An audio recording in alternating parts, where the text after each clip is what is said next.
All right, guys, here we are. Another episode, number two, in fact, of Peanuts, Popcorn, and CrackerJacks. Shamrock Sports 508 brings you baseball from here on out, anything baseball. So we're here tonight with a very special guest. As you guys know, last year, we had Rich Gedman on one of our early shows. We had absolutely no idea what we were doing.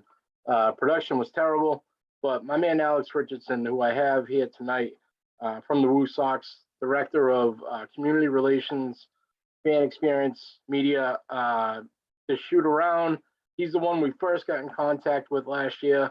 So we're here to talk everything baseball tonight. There's a lot going on in the MLB. As always, we want to thank Emily's Interiors, Platt's Landscaping, Rivera Promotions, Shern's Boxing. Without them, we wouldn't be here today. And that's the bottom line. We got plenty of things to talk about tonight. Thank you guys for tuning in. As baseball progresses through spring and all that, we're going to get more in gear. But welcome to the show. Keep tuning in. Thank you for your support. And let's go. All right, guys. Great show for you tonight. Not even sure how I really pulled this off, but you guys will know by the end of this episode. My man from the WooSox, the Director of Ballpark and Community Relations, my man Alex Richardson tonight. Alex, thank you for coming through. First off. Yeah, no problem. No problem. Thank you for having me. I know we connected last year, almost a year exact. So I'm excited to jump on. So the manager of ballpark and community relations with the Worcester Red Sox, Assumption alum. What was Assumption College before? Now it's Assumption University. Yeah. Right. So I don't even know what's happening, but no, just excited to be on. Phenomenal, man. And guys, as you know, we've mentioned it on the pod before, but this man right here connected me to Rich Gedman, who childhood idol of mine, people around my age, all the guys around here. There's no one in the city that doesn't love Rich Gedman. But my man here was very welcoming. He knew my plight. I was just starting off, just jumping off the ground. He gave me my connection and believed in what we were doing. And I can't thank you enough, man. And I did tell him, everybody before the show, because I've gotten the comments, the production was terrible. It was like the second show we ever did or something. Everything was bad. So we're going to try to get another run at it. But we're here tonight to talk baseball, man. And that's what's important, because we want to talk about the game, what's going on, the WooSox. So tell me how the WooSox will be affected by this lockout, if they're going to be affected by the lockout, because I think people are wondering. I've heard, give me a little insight on your outlook on what's going on right now. Yeah, I mean, I could give you a baseline of it, because, I'm obviously not in those conversations or anything like that. And obviously it's Boston that's affected, and MLB as a whole. But for us, all plans are good. We are all set. We're good for opening day, home opener, being April 12th. So not much really impacts us. I think, obviously it's tough to see, for the sport. And we hope that everything does get settled, some way, somehow, right? Because, we want baseball back. I think baseball in the past, I don't even know how many years, has just really taken off. And it's really been a fun sport to watch. A lot of people are really getting into it, especially with the playoffs and everything like that. And having Boston in the playoffs is great, right? But as far as like a direct impact, I think the only direct impact is you might not necessarily see some of the names that you saw last year, right? Just in terms of the players on the field. So we're all Alchemy back. So Alchemy is a good friend of mine as well, right? Just outside of the sport of baseball, he's a great human being. I think he's also one of the most catchy names in terms of our PA announcer, Ben DeCastro. Yes, yeah, dude. I couldn't stop. That whole night I went home the last time I was there, man. You can't just say it like that announcer says it, man. Yeah, it's an amazing thing that Ben has been doing since 2019 when Ak was on our team when he first came up. But he's actually not with us. So he ended up signing a contract with the Phillies. So I'm not sure what level he'll be at necessarily there. Who knows? He might be with Lehigh Valley, the Iron Pigs, and we play Oh, against I them. was So gonna say, yeah, that means he's coming back. we might hear his name again, right? Just with a different uniform. But no, he's amazing. And to take it a step further, I mean, I have a friend of mine who is a fan here and has 2 little ones, and he talks to me and tells me the story about how his kids literally announce whenever they're trying to play baseball, right? They pick up a bat and they get up to swing, and this is just in the backyard, right? They Yep. always go, Josh Akami, It's right? crazy. Dude, it's awesome. It's catchy, and what I love about it, and just think about, let's take it a step further. Think about for the PA announcer Ben DeCastro, right? He's been with us for a number of years. Think about the impact that has, right? How does that not get you motivated as a player, Oh right? yeah. How do you not fall in love with it as a fan, right? Hearing that. So You the saw it creativity, firsthand right here, man. That was the first thing. exactly. Awesome. Awesome. Exactly. Yeah, just the creativity that PA announcers have in literally any sport at any level, right? It's much deeper than just announcing a name. It's Yep. much deeper than that, right? It is giving motivation to the player.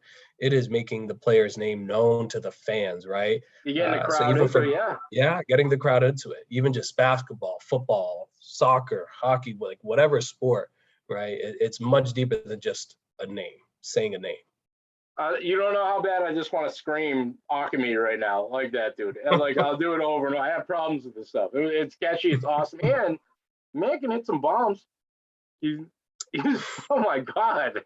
He Like hit some it's bombs. not just a name, guys. It's like this dude. I'll tell you a quick story that I didn't necessarily see firsthand, but I heard about it secondhand. So our production staff was down in spring training right before COVID hit, and they were in on a backfield, and I won't say the player's name who was pitching, but there was a big league guy pitching, right? And Akami was up to bat, and when I mean I've seen him hit some home runs. I've seen him hit some ridiculous home runs. He got up to bat on the backfield, and the first pitch hits an absolute like 450-foot home run, and everybody on the backfield was completely quiet, not a single word said. And then all of a sudden, I think it was Jason Veritek, turns around, looks back at everybody, and goes, "All right, we're done for the day." It was crazy. Just I heard it secondhand from our production staff who were down there seeing the ball, and they were like, "That was one of the furthest balls they've seen hit." But I actually saw firsthand a ball that he absolutely demolished. It was in 2020, right during the height of COVID. We had a thing, and this is when we were still in Pawtucket, right? We didn't have a ballpark built yet. It was the COVID year for us, so AAA, the season was canceled. However, thankfully for us, we're so close to Boston that we were there. We called it Taxi Squad, but it was the alternate training site. So essentially, it was closed to the public. We just had some people from the front office who were working, doing temperature checks and live broadcasting, putting this stuff out on social media. And I was there at the ballpark helping out with the players and helping out with some of the analytics that they have, a thing called TrackMan. So it's a system where they just need somebody to, plug in what pitches are what, write some notes down, and then, hand it off to the folks who were from Boston who were actually there with us. So I was helping out with that, right? And a big piece of minor league baseball is you got to wear multiple hats, right? You got to wear multiple hats. So Yeah. I'm sitting there doing this TrackMan thing, and Ak was up to bat. And the alternate training site, it was basically a scrimmage, like against each other, right? You would do fundamental trainings, right? You would do fielding, you would do hitting, you would do base running and all of that, still prepping yourself, getting better every single day. But live pitching was a big piece of that. So I don't even remember who was pitching for us. I just remember getting up to bat. And in Pawtucket, in right field, pretty good size right field, right? He hit a ball that cleared everything in right field. And I didn't even see it land just because it went over everything. And come to find out the next day that one of our guys who was part of the grounds crew parks his car behind right field, right? Because there's a parking lot back there. Yep. And when I mean there's a parking lot, I mean there's the building, right? Here's the fence. and then there's the building, and then there's a walkway behind the building, and then there's the parking lot. This guy hit one, and it hit the windshield of the clubhouse. I mean, of the grounds crew guy. I'm telling you, it was easily over 420. I know that for a fact. It was easily 420. And when I was on TrackMan, which kind of shows like the exit velo, right? If you really want to talk baseball, the exit velo, the launch angle, like all that I have, on that system. That all happens? You have access to that? Computer in front of me, yeah. So I had that, and I was looking at it, and I forget what it was. I think it said like 405. I was like, no way. You know what I mean? I think it just stopped because it lost sight of it, when it went over the building. But that thing was easily over 420. And I remember the next day, the grounds crew guy was like, yeah, dude, it broke my windshield. Come on. They couldn't hit like an executive windshield. They had to hit the grounds crew guy, man. That's No, it was an absolute bomb. I mean, just his power, his strength he has. Yep. A lot of guys, right? A lot of guys have that power and strength. I mean, that's why they're at the level that they are. I'll tell you, there's a lot of, I think people actually last year, the WooSox baffle me because the way that you guys fit into this city and the way that I didn't think it was going to fit into this city is amazing. And I think that's a general consensus. And that's nothing negative. That means people were worried about the parking, the traffic, how the field was going to fit or everything. I mean, you guys aced every argument that was had. You guys have done a ton for the city. Phenomenal. And I mean, the only trouble you guys are going to have is keeping people on that team because they're going to keep getting moved up. That's what I saw last year. The game winner last year was Jeremy Duran, the walk off. No, not Duran. Jeremy. Rivera. Yes, unreal, dude. I think he went 4 for 5 at the game I was at with the game winner. But I can see him coming up, making his place in the league. Duran, man, we had to forget about him early in the season. We knew he wasn't going to stick around here. We knew he was getting up there. Is he starting up there? Not sure. Not sure what the status of him, but going back to the players, it was definitely. I mean, if you think about it fundamentally, we don't want to see these guys for that long, right? If anything, we want to see them succeed, right? I guess obviously as great as a fan, being able to see these potential future stars, right, at our level. If you think about it, you think about Pawtucket, like the longest game in Rhode Island or in baseball history was played at Pawtucket in 1981. It was 33 innings long. And if you think about who actually played in that, Wade Boggs was in that. And believe it or not, on the other team for Rochester Red Wings, which is Baltimore Orioles AAA, Cal Ripken Jr. who played in that game, right? So talk about Hall of Famers, right? I mean, that's the goal here, right? That's the hope here in Worcester to see, a lot of these young, amazing players kind of have their futures take off in the sport. Obviously, you want them to stay with you, right? And, that's up to the baseball folks in Boston, but it's cool just to see some of the careers take off, right? And it's cool to see some of the guys who rehab for other teams or even rehab for us, right? And it's a lot of fun. And like I said, we hope that they don't stay with us forever, right? We want to see their careers take off. So it really is a cool thing, right? We're watching the next future stars of baseball, but yeah, going back to what you said about us, I mean, thank you for those kind words. We definitely appreciate it. And I mean, we wouldn't be here if it wasn't for the support of the community. We wouldn't be here if it wasn't for everybody who comes to the ballpark, right? It really is more of a community center of anything. Yeah, there's baseball being played, right? But we have more events than games, honestly. We have the ability to have events here 365 days. And I think that's the key piece to it, is it's much bigger than just baseball, right? It's a place where people can gather. It's a place where, I mean, you mentioned before, right? You went to South High, right? I bet you saw a ton of people from South High who you may not have seen in the past 5-10 years or something like that. You just nailed it. You just nailed it. My first time walking through that ballpark, dude, I couldn't, without copying your words, I can't say it any better. There's people I haven't seen in years, amazing. It was, and I think you guys really, you almost flirted with pulling yourself away from the Boston Red Sox. Like, you became your own entity that people are a fan of your team, which is tough for me because now I want to go down and see my team play, but you also want to see these guys get to the next level. You know what I mean? Like, it's tough, man. It's tough to be. We're selfish around here, especially with Yeah. baseball. But we've been blessed. We have been more than blessed, and It's a baseball city. it It's is. certainly a baseball city. It really is. And you Yeah. know, lately people have been quiet, but I think we're just really popping out of COVID now. Like, I think Yeah. this is our opportunity. We got the St. Patrick's Day parade coming again. Yeah. All these things are opening up now. It's, in the beginning, I told you I was covering the South High basketball through the season. We didn't have fans in the beginning. Now the fans are let back in. Now we're seeing the real experience. Yeah. I mean, we saw that last year. So if you think about it, this year is actually our first April ever. So this is the first April at Polar Park, because last year, the season got delayed. We didn't have opening day until May 11th.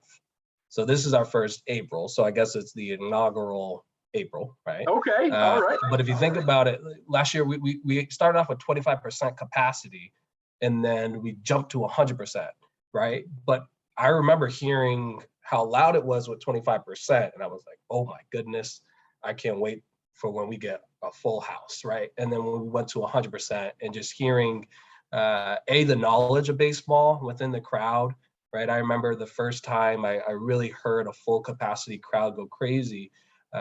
So what I do is I oversee the usher staff, right? So the people who are on the front lines of the fan experience, inside the ballpark. I'd like to give a shout out to every single person on my staff. They're absolutely amazing, and they're the heart and soul of the fan experience, along with other departments, but obviously I'll give them a special shout out.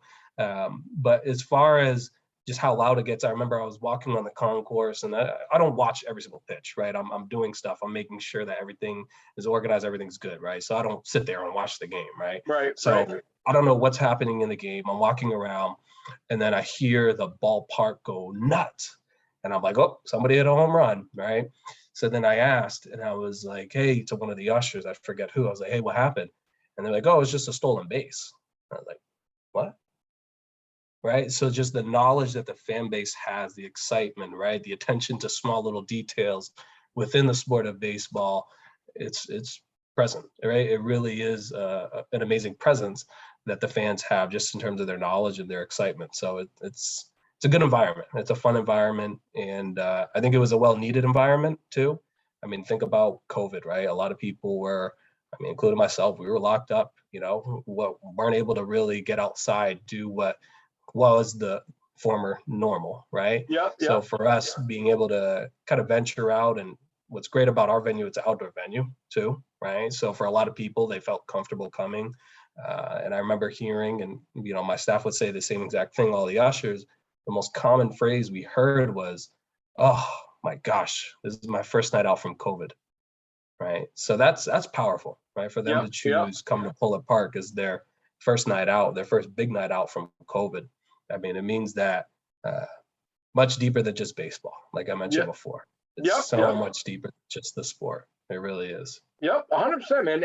Like I said to Rich Gedman too, when he came on, it's amazing how that park just fit in. Like, it was being built, the idea was there for a while. Nobody could really understand how that puzzle piece is going to fit in to Worcester. That was the first thing I noticed when I walked out of the tunnel. When I walked, to the field. Mm-hmm. Wow, how did it fit here like this? Like you're almost out of Worcester. It's like a different place, just the way it fit. And it really, traffic may have even gotten better since then somehow. I don't even know how Worcester pulled it off, but people were worried about that. That was we're angry people here in traffic. But so I know they changed Kelly Square, right? Now it's called, I don't even know, people call it the Peanut or something like that. Yeah. I remember the first time, so I went to Assumption. And I played baseball there. I was a student athlete there, and I remember driving through Kelly Square when I first came to Worcester, and I was like, I'm happy I didn't get my license in Worcester, right? Because if Kelly Square is a part of the road test, I would fail, right? I think 3/4 of us would fail. I know I saw somewhere, I think there was like a shirt that said I survived Kelly Square or something like that. So Yep. I gotta get one of those. But I mean, credit to Jana Marie Smith, Larry Lucchino, right? Dr. Charles Steinberg, our president, Larry, our chairman, Janet, our ballpark consultant. I mean, they have this is their baby, right? And what I mean by that is this is their field. This is what they do. They build ballparks, right? They build them in cities. They put them in amazing spots. They think outside the box with small little pieces to the ballpark, right? Making sure that quite a resume. Yeah, all three of them, right? All Yeah. three of them. And Janet is absolutely amazing, right? Just hearing her insight, hearing how she approached things, right? Larry, same thing. Dr. Charles, same thing. So they have a vision, right? How do we create that vision? And I think obviously with the rest of the staff that helped them out, they did an amazing job. But when I remember I was here when we had groundbreaking, even myself, I was like, how is this going to fit? Right. That was honestly, that was one thing that I did wonder, right? We're at a slant, parking lot and all that. And I was just, how is this going to fit? And as construction was going on and I was visiting, the site about once a week, I was seeing everything. And I was like, now I get it. Now I get it. Now I get it. Now I get it. And all of a sudden, boom, it's up. And I'm like, I got it. It went from wasteland. That was like wasteland to stadium. So that's where the old Wine and Gordon was, correct? Yeah. I think Table Talk was around there, or maybe they owned some land. Yeah, I mean, if you think about this, think about Wine and Gordon, right? If it wasn't for the success of Wine and Gordon, is Polar Park here? Because they outgrew the space, right? I know Wine and Gordon in Grafton, man. My dad used to work there in the machine shop in like 1990. Right.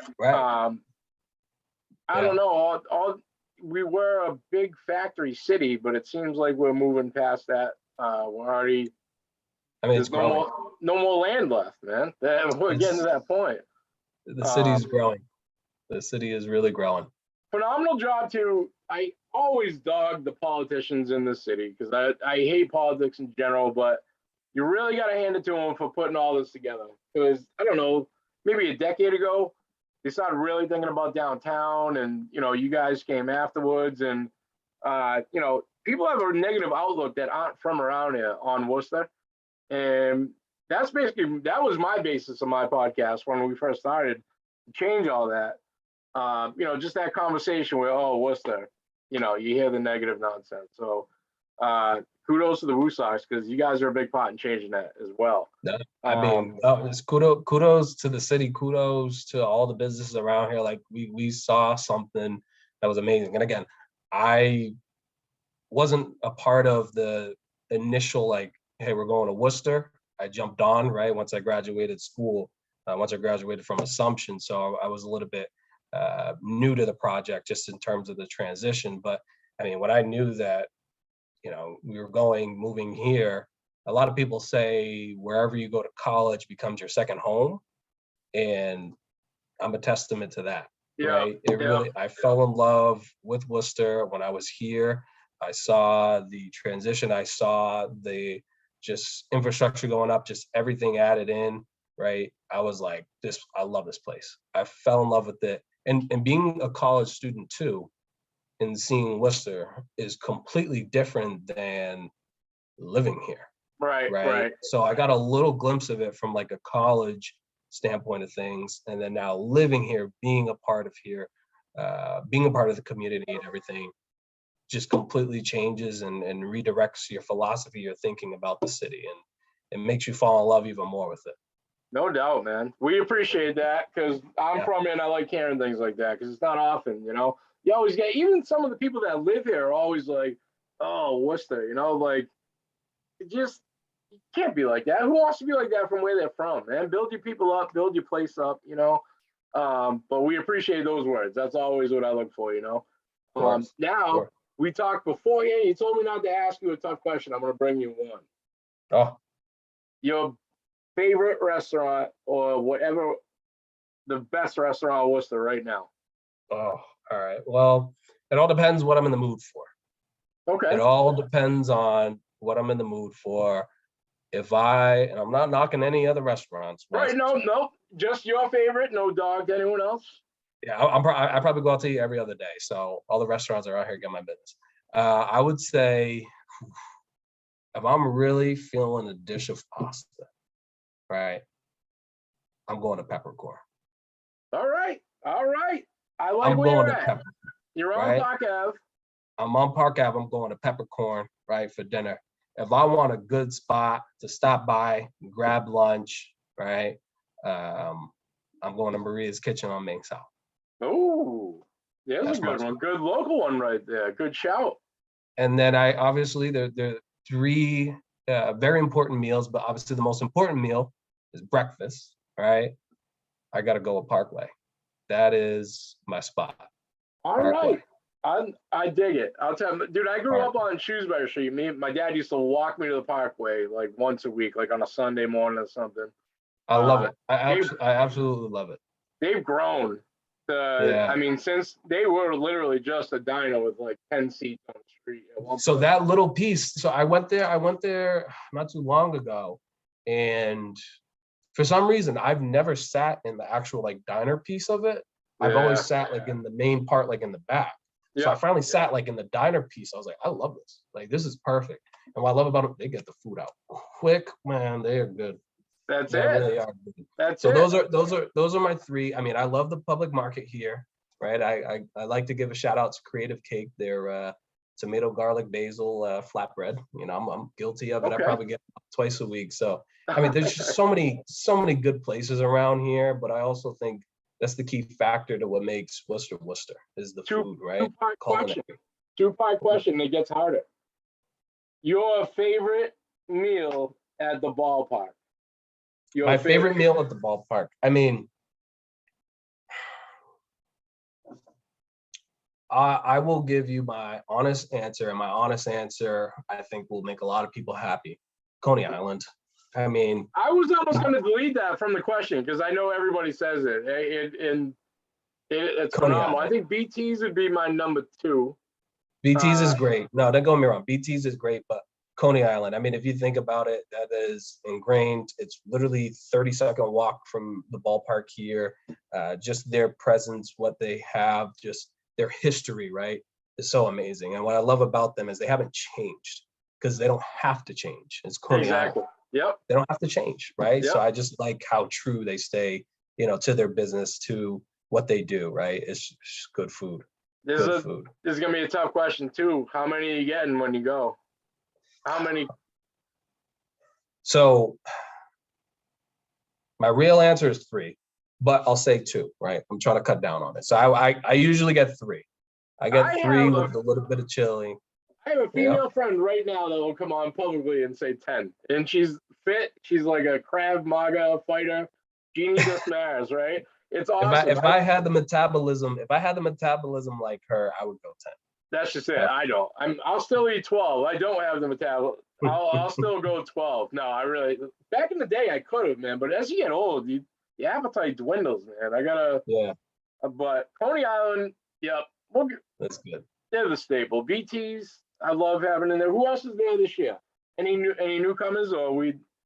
Yeah, I mean we have a thing called a Taste of Worcester here at the ballpark where we're going to be highlighting different restaurants and everything like that. So I think more to come. We will certainly find out. There's a lot of food. I mean, so Larry, right? Larry Lucchino, our chairman, he said, I want this ballpark to look, smell, and taste like Worcester, right? So I think there's going to be a lot of different, types of food here at the ballpark. And what I love about all the different foods too is how it brings people together, right? I think that is a huge piece of it is, food really brings people together, and you see it outside of the ballpark, and thankfully you see it inside the ballpark as well.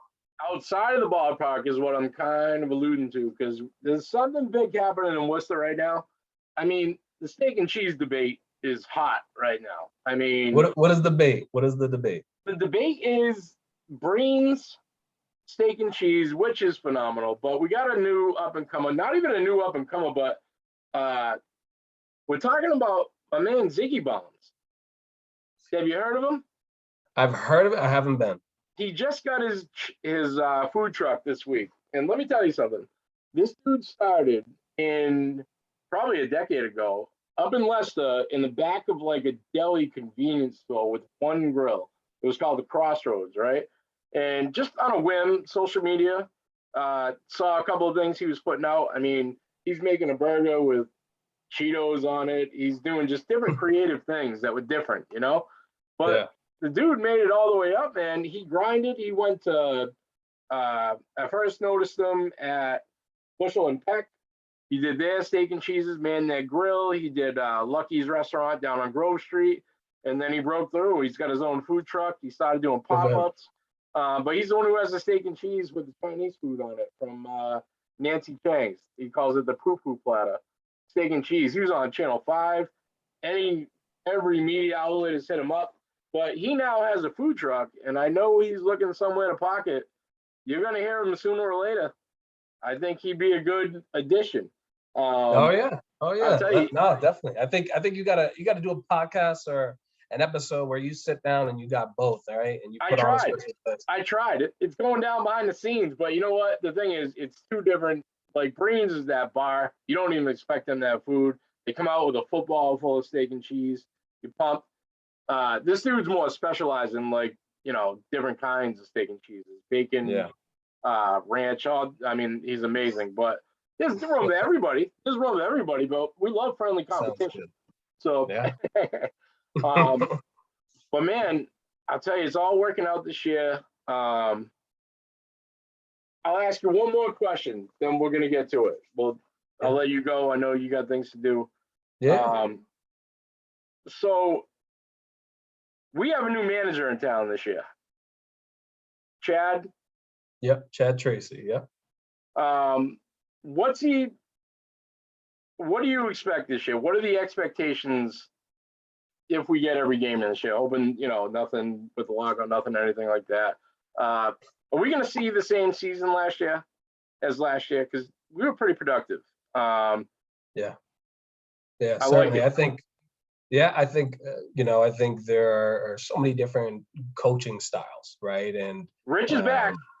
Yeah, I mean, I don't even know if Getty's going anywhere ever, right? He is as Worcester as it comes, and I absolutely love it, right? Every time I see him, he always points to the neighborhood right behind the ballpark, you know, where he grew up, right? And I absolutely love that. Just the fact how much pride he has, you know what I mean? Just how much pride he has. It's amazing to hear, and then the excitement in his zest for life, right? It's just so contagious. It is so contagious, right? Just the excitement, the passion and love he has for the city. But as far as Chad, I mean, we're excited. We certainly are. We're excited for him to come here. Learn about Worcester. You know what I mean? That's one thing too. Is, you know, this place has so much to offer, right? And we've talked to him and we've told him about all the different stuff here. So many different things to do. And I think we also told him about the philanthropic side of things here in Worcester, right? If you think about a lot of the nonprofit organizations, the different foundations here in Worcester, they are, you know, no pun intended, they are the heartbeat of the city, right? They really are, just the amazing work that they do. And he's excited for that. He's excited from a baseball perspective, right? He's down in Florida right now, working out with the guys, getting them ready for the season, right? And then he's also excited and ready to learn more about all the organizations here and the different things the city has to offer. So as far as the on-field stuff, I mean, we will let the playing, you know, speak for itself. I think he's getting these guys ready. He has a lot of knowledge about the sport of baseball.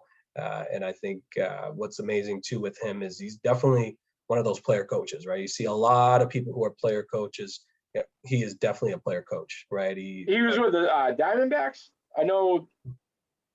Is that his background? The Angels. So yeah, the Angels. Okay. Yeah. So no, I mean, we're excited for him.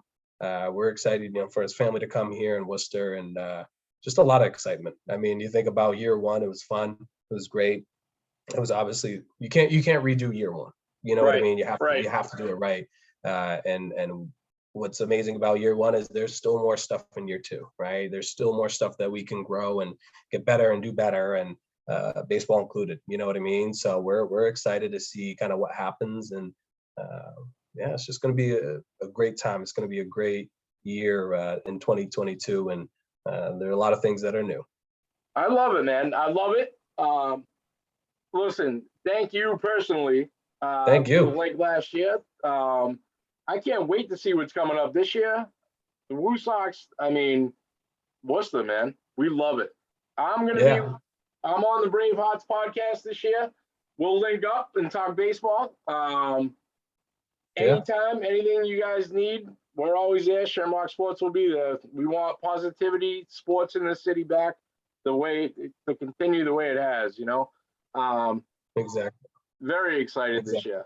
Thank you. Thank you for having me. And I'm excited. I'm happy about the growth for you too. I just seeing how much it's taken off, and I know you're talking about the viewership and everything like that. So I'm excited. I'm happy for you, and I'm excited to see what else there is to come. Right. I appreciate it, man. I appreciate it. I think the sky is the limit for all of us around here, and really we is. all network and work together. Well, it's already happening, even under Exactly.